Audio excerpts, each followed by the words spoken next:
Bom dia, pessoal. Espero que todos vocês estejam bem. Nós vamos mais uma vez fazer um vídeo curto, fazendo uma correção daqueles exercícios anteriores. Só não vamos corrigir a sexta questão, que trata dos motivos que provocaram a Primeira Guerra Mundial, porque é uma questão longa e nós vamos fazer um vídeo especificamente só para essa questão, ok? Então vamos lá. A primeira questão que o aluno tinha que desenvolver é a questão da Grande Depressão. Conceituar a Grande Depressão, destacando aí as consequências gerais, muito geral mesmo, na economia global. Antes de falar da Grande Depressão, é importante que o aluno tenha noção de contexto histórico. O que isso significa?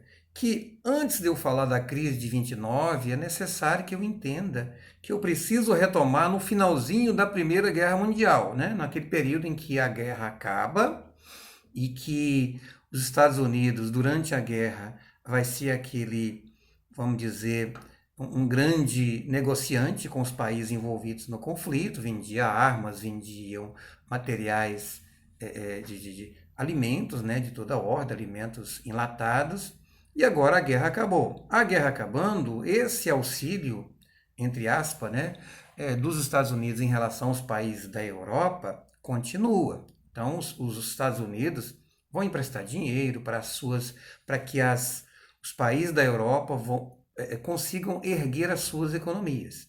Então, essa parceria continua entre Estados Unidos e os países europeus após a Primeira Guerra Mundial. Só que vai chegar num momento em que os países da Europa, eles se recuperam.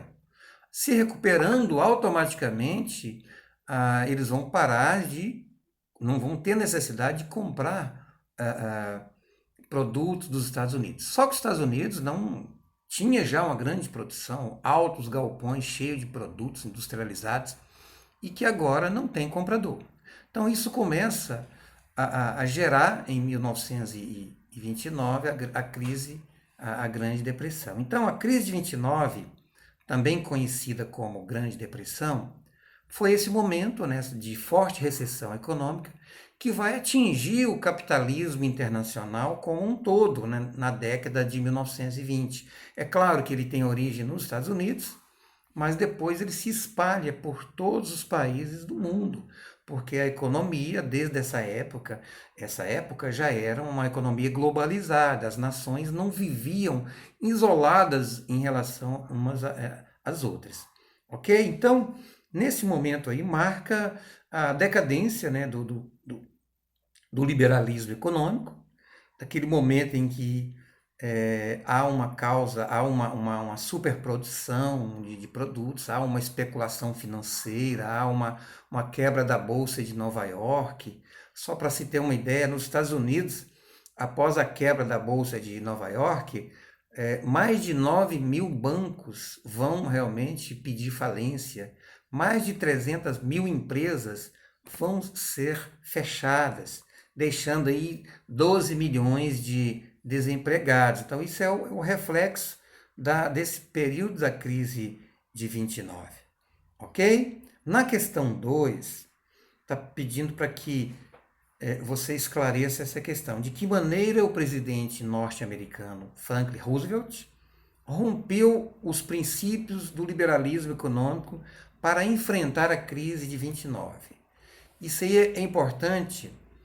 Antes de você explicar de que maneira Franklin rompe com o liberalismo econômico, com as ideias liberais, o aluno, logicamente, precisa saber o que é isso, né? Que coisa é essa chamada liberalismo econômico.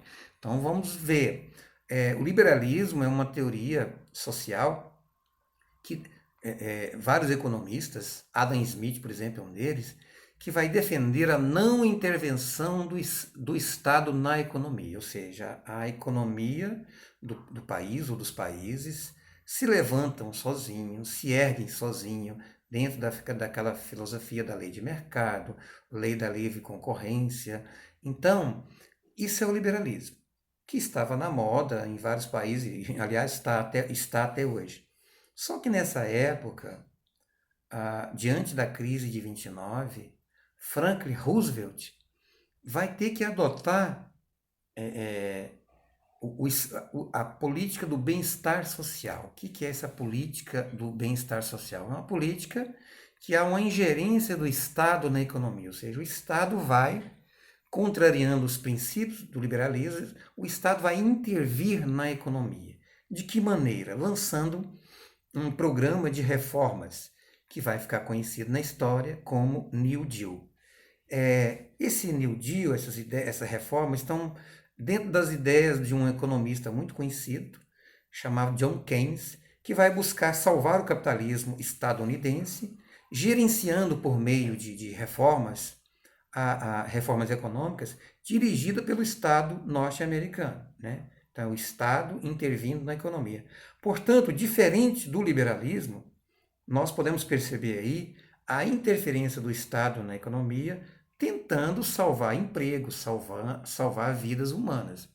Então, é uma questão interessante para se estudar e vamos agora partir para a terceira. Nós falamos anteriormente que Frank Roosevelt vai implantar, então, um conjunto de reformas chamada New Deal.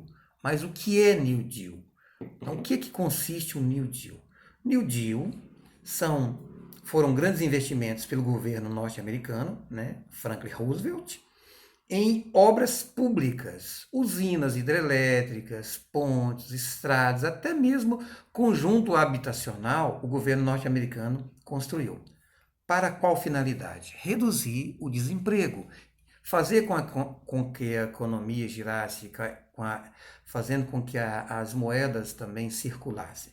Então, além disso, o New Deal também ele promoveu financiamento no setor agrícola, financiamento no setor industrial a juros baixos. Então, nessa época também os sindicatos vai ter muito mais liberdade nas negociações salariais entre empregados e patrões, reduzindo inclusive nessa época a jornada de trabalho, reduzindo a jornada de trabalho sem redução do salário.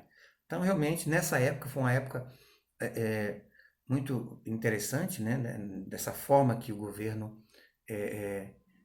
tenta salvar os empregos, salvar realmente a economia e vai ter que abrir mão de algumas benesses. E nessa mesma época também vai ser criado o seguro-desemprego, que vai auxiliar as pessoas que perderam o emprego e também auxílio aos idosos. E na quarta questão, está perguntando aqui quais eram os princípios do fascismo italiano. Lembrando que os princípios do fascismo italiano, basicamente, são os mesmos princípios do fascismo alemão. Ok? Nacionalismo, com tendências racistas e xenófobas, né? Xenofobia, que é aquela aversão ao estrangeiro. A militarização, um governo autoritário e expansionista, ou seja, aquele que adora invadir um território alheio. Corporativismo, o que é isso? É um sistema em que os sindicatos de trabalhadores eles são substituídos por corporações submetidos ao controle do Estado. O Estado agora controla o sindicato. Então, esses são os princípios fundamentais do fascismo, tanto alemão como italiano, e não esqueça desse detalhe. Na quinta e última questão, que nós vamos ficar por aqui hoje, tem a seguinte questão, né? Em qual contexto histórico surge o nazismo alemão e a ascensão de Adolf Hitler? É uma questão muito interessante. Então, para responder essa questão, qual contexto histórico surge o nazismo e também a Adolf Hitler, nós temos que lembrar que a Alemanha, volta de novo, a história sempre volta ao passado, né, para entender o presente. A Alemanha foi a grande perdedora da Primeira Guerra Mundial, que foi obrigada a assinar o Tratado de Versalhes, vocês lembram? E aí, o que acontece? A Alemanha vai pagar multas, o exército vai ter que se diminuir bastante, é proibido qualquer tentativa de expansão, vai ter que devolver os territórios de Alsácia e Lorena. Então, nesse cenário todo, surge, após esse momento, todos os países da Europa enfrentavam muita dificuldade, principalmente durante a crise de 29, né? E a Alemanha não foi diferente, ela também sentiu muito essa crise. E nesse cenário, crise de década de 20, surge essa figura estranha chamada Adolf Hitler. Estranha porque ninguém o conhecia, mas se bem que ele era estranho mesmo. Após a Primeira Guerra Mundial, então Hitler vai trabalhar no governo alemão, ele vai se filiar a um partido político, vai liderar esse partido com muita esperteza, com muita habilidade, e vai adotar o nome de Partido Nacional Socialista dos Trabalhadores Alemães. Cuidado com isso. O nome é Partido Nacional Socialista dos Trabalhadores, mas não tem nada a ver com socialismo. Muito pelo contrário, os membros desse partido eram tudo pessoas de ultradireita, ex-militares aposentados, pessoas que realmente tinham conservadorismo exacerbado, pessoas realmente muito truculentas. Então isso aí só foi um nome que foi adotado de Partido Socialista dos Trabalhadores Alemães para atrair uma grande massa de futuros sindicalistas, ex-trabalhadores ou próprios operários atuantes na época. Então, isso é uma informação importante. E ele então empolga, né?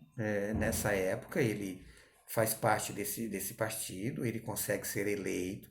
Aliás, o Partido Nazista ele elege vários congressistas na época, e ele empolga com isso, acaba virando um primeiro-ministro. Aliás, desculpe, antes disso ele tenta dar um golpe. Ele mais uma meia dúzia de nazistas e é descoberto e é preso. Depois que ele sai da cadeia, ele se reestrutura no partido político, volta para a vida política e nessa época é que os nazistas ganham muitas cadeiras no Congresso Nacional Alemão. E aí ele vai ser indicado como primeiro-ministro. Nessa época era chamado de chanceler. E esse primeiro-ministro, ele era primeiro-ministro do presidente Paul von Hindenburg, o nome acho que pronuncia assim mesmo. E como a estabilidade, e com estabilidade, aliás, com estabilidade, com habilidade e pouca honestidade, ele vai tomar o cargo do presidente após a morte dele. Né? Depois que Hindenburg morre, em 1934, Hitler, então, assume o poder no seu lugar e inicia um governo totalitário que vai durar nada mais do que 11 anos. Na sequência, quando a gente for estudar as causas da Segunda Guerra Mundial, a gente dá mais uma trabalhada a partir do Hitler nesse cenário, agora como o líder máximo do Estado alemão. Ok, muito obrigado. Dê like, faça a sua inscrição no nosso canal, tá? Comente, vá no GR8, nós precisamos realmente movimentar essa plataforma, porque nós não temos ainda uma data de quando vamos ter aula presencial. Ok? Boa semana para todos.